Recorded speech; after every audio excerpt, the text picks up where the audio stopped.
Countdown for blast off. X minus 5, 4, 3, 2, X minus 1, fire.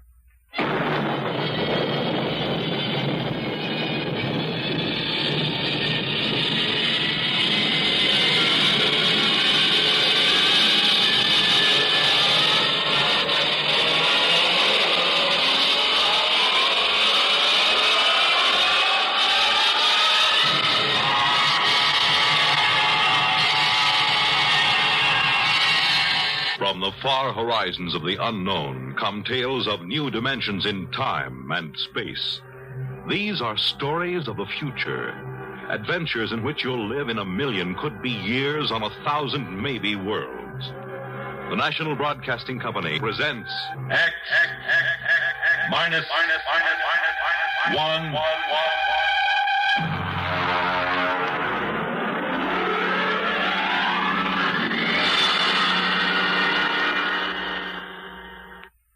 The Haunted Corpse by Frederick Pohl.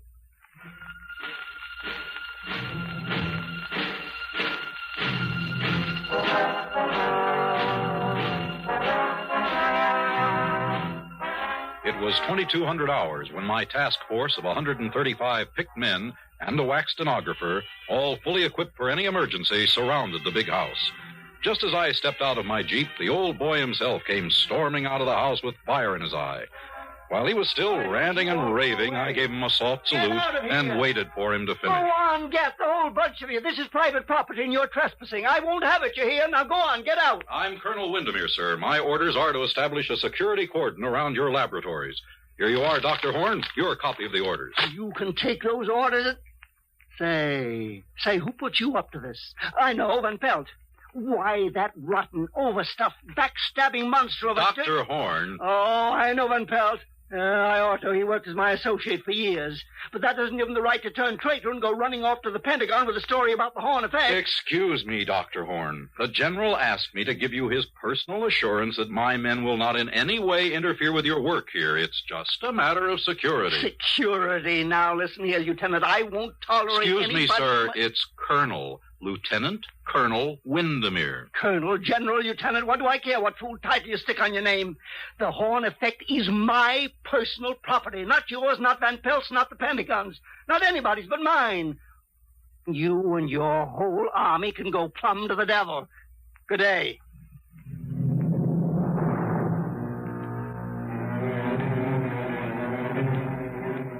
I watched the old man, he must have been all of 85, go stalking back into the house.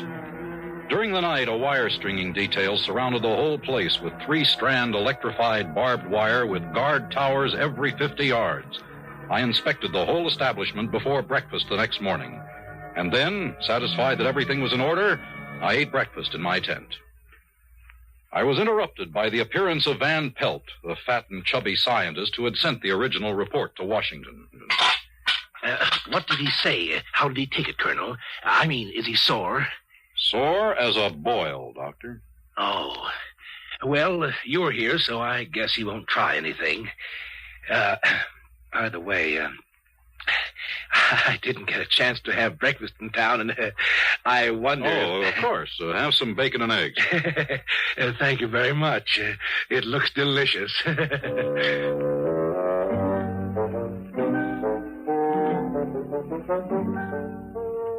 I watched him gobble up the rest of my breakfast.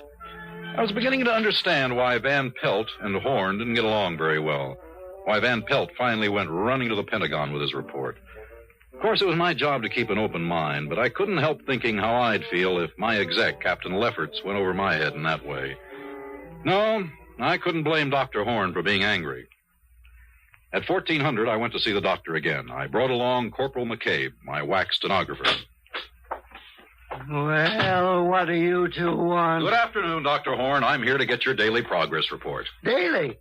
You want a report every day? Yes, sir. Refer to paragraph 8 of my orders. Corporal McCabe here is an expert stenographer. She'll take down your dictation. Dictation? No, I won't do it. I absolutely will not do it. You'll have to do it, sir. Orders. Why, you and your stinking little two-bit army. I ought to... Oh. Progress report, you say? Yes, sir. You're going to stick to what you say? I must, sir. Well, I suppose I must reconcile myself to the situation.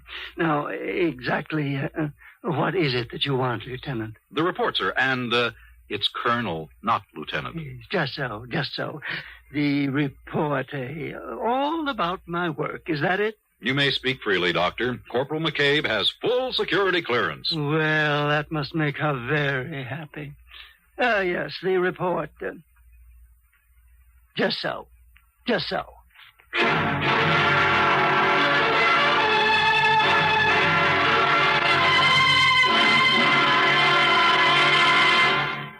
You're listening to The Haunted Corpse on X-1.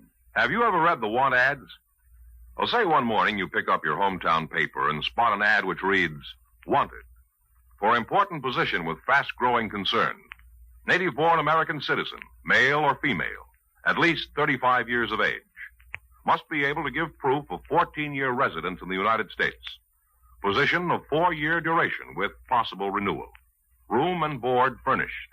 Yearly salary, $100,000, with an additional $40,000 for travel and official entertainment, plus $50,000 for operating expenses. Summer residence furnished with paid vacation. Qualifications of applicant carefully checked before position assigned. Now, an ad sounds mighty attractive, doesn't it? But the job it describes isn't a soft one by any means. As a matter of fact, it's probably the toughest job in America, that of being President of the United States. And the first job of each president is to take an oath that he will faithfully execute the office to which he's been named and will, to the best of his ability, preserve, protect, and defend the Constitution of the United States. Yes, the job of being president is a mighty important one, but preserving and protecting the Constitution is even more important, because the Constitution is the supreme law of the land. The president may veto a bill, but if Congress, by a 2/3 majority, passes the bill over his veto, it becomes a law under the Constitution, unless set aside by judicial judgment. Thus, the best interests of the people are protected. That's how your American Constitution works.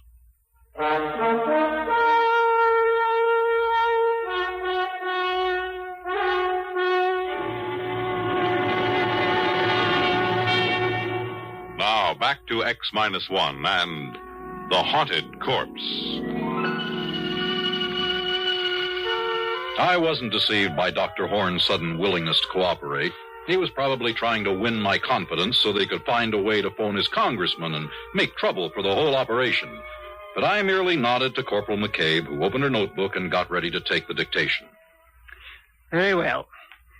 This machine you see here is my polycloid quasitron. Now, to understand its operation, let me explain. Oh, sir, excuse me, that term... Oh, yes. Dr. Horn, would you kindly spell those two words for the corporal? Just so. Polycloid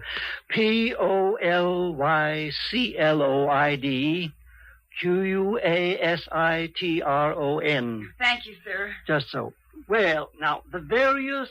It was rough going for about an hour. The doctor had to pause every 50 seconds to spell a word for McCabe, who was looking more and more ill at ease. But there was one virtue to this slow pace. I was able to follow it all fairly well.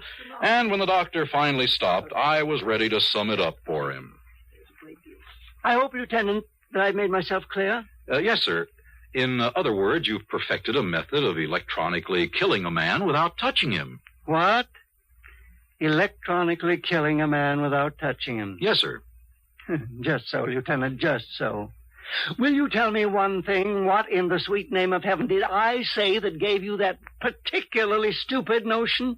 Well, sir, that's what you said. It is also what my briefing from General Follansby at the Pentagon gave me to understand. Oh, rubbish. Oh, I see what you mean. Just so. I confess I wondered why you're here in the first place. The government feels that this is a weapon. Of course, sir. Oh, well, now we understand each other. My machine renders humans into corpses. So does a chipped flint, for that matter. Yeah, but never mind. That is the aspect which interests you. Yeah. Very good. But mark this, Lieutenant, my quasitron does something no chip flint can do.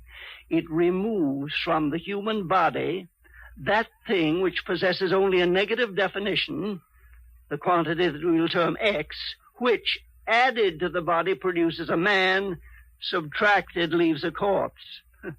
Oh, but you don't care about all that, do you? Sir, I don't follow you. No, you're darn right you don't. We're all corpses, don't you see? Corpses inhabited by ghosts. And there's only one man in the world who can separate the two without destroying them, and that is me. And there's only one way to do it, and that's with the quasitron. Good day, Lieutenant.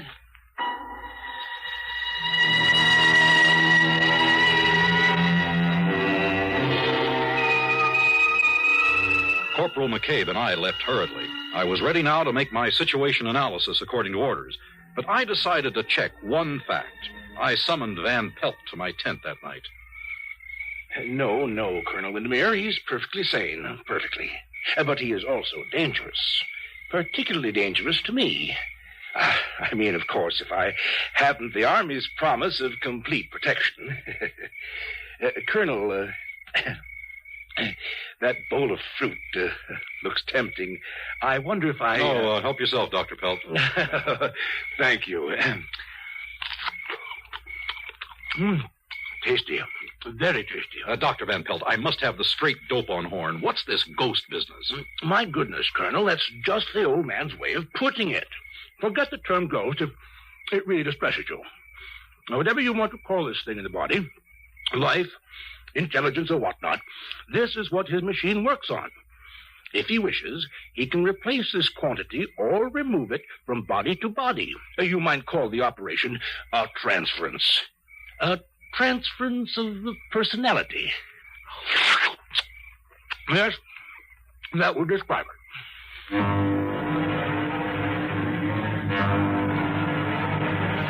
Well, I got rid of Van Pelt fast after that. Now I had something really exciting to look into. This old man had a machine that could take a person out of his body and put him into another one if he liked. Next morning, I demanded a demonstration, and Dr. Horn showed me how he could change a hen and a cocker spaniel with the quasitron. It was weird, but impressive and convincing. Well, Lieutenant, do you believe in my machine now? Remarkable. But can it work with people? Well, indeed it can, but these ridiculous laws governing the conduct of institutions. Heaven knows I've tried to get permission for an experiment. A man dying of cancer, for instance, to exchange with a feeble-minded youth. Why not? Put the sound mind in the sound body and let the other die. But no, they won't have it. I see. Then it actually has never been done. No, but, now you're here, Lieutenant. A military man, very brave. Just so. All I've ever needed was a volunteer. Now, Van Pelt refused, the coward. So is everyone else, but now you... Negative, sir, negative. I am not a lieutenant, doctor. I am a field-grade officer. But if there is a need for volunteers, I can find them for you, sir. You can? You really can? Yes, sir. I can think of several likely prospects. Give me until tomorrow. Just so, Lieutenant. Major, Captain, then. Tomorrow will do splendidly.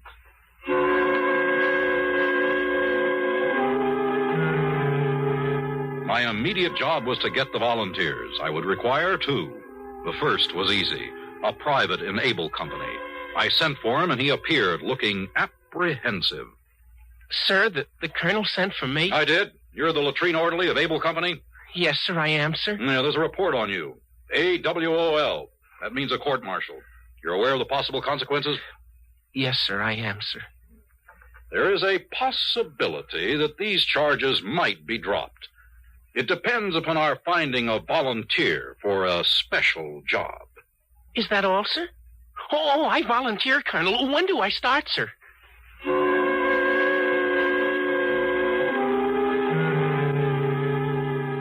That was one. The second was a bit more of a problem. I thought at once of my executive officer, Captain Lefferts, a fine officer typical of the best leadership type. He had just been married, and he had no desire to be transferred to Saudi Arabia. Let me get this straight, Colonel. Are you saying that if I volunteer for this assignment, there's a possibility my orders might be changed? Captain, I hold your transfer orders in my hand. If you decide to volunteer, I will destroy them. Sir, I volunteer.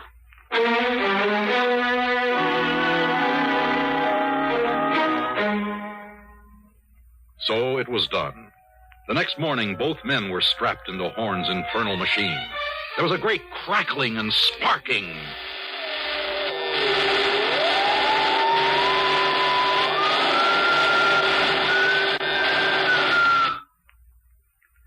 There. It's done. May I speak to my men? Go right ahead, Lieutenant. The orderly first. You, name, rank, and serial number. Sir? Lefferts, Robert T., Captain AUS. Serial number 033-39615. Oh, sir, about that transfer to Saudi Arabia. No, that'll do. Good heavens. And now you. Colonel, sir, I changed my mind. If I can't go back to latrine orderly, I'll take the guardhouse, sir. It worked. Addie's men. You really did it, Dr. Horn. Just so, Lieutenant, just so. I really did.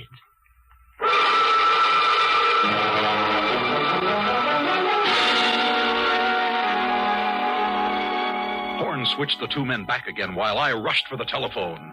Crash priority, the Pentagon, General Follansby, priority and classified. Ask the general to stand by for scrambler.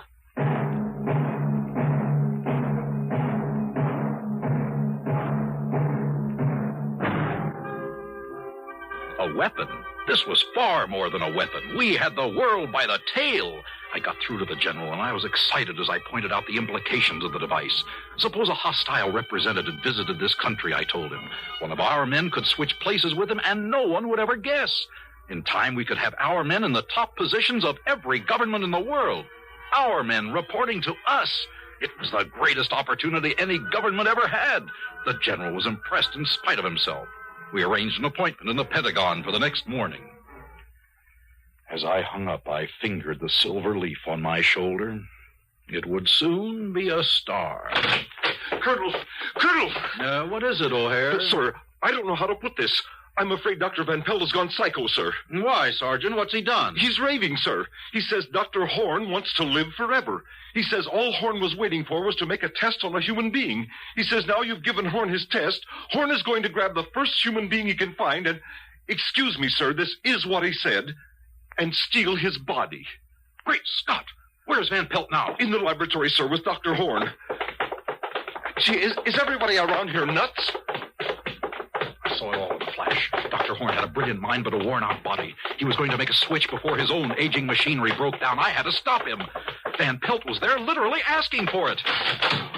When I opened the door of the lab, I stumbled over Horn's body, dead. He'd already done it. Next to his body sprawled my whack, Corporal McCabe, stunned by a blow on the head as she tried to prevent the tragedy. And there at the machine was Van Pelt, or what used to be Van Pelt, striking the complicated machinery with one blow after another. Too late, Colonel! Too late! Don't destroy the machine! Stop! It's too late, I tell you! Too late! Not that I know who you are! You're not Van Pelt! You're Horn! Get away from that machine! No! Not till it's destroyed!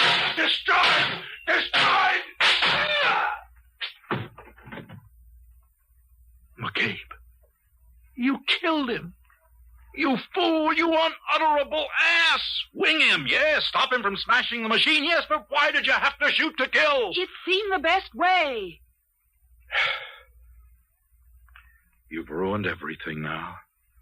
Horn's dead, and so is Van Pelt. The machine is wrecked beyond repair. Sorry, Corporal, but I'm putting you under arrest. Give me that gun. I'm afraid not. You're fundamentally a nice guy, so I'm just going to lock you in here long enough to get away, Lieutenant. Lieutenant? Huh? Horn! You're Dr. Horn! Just so, Lieutenant. Just so. Goodbye.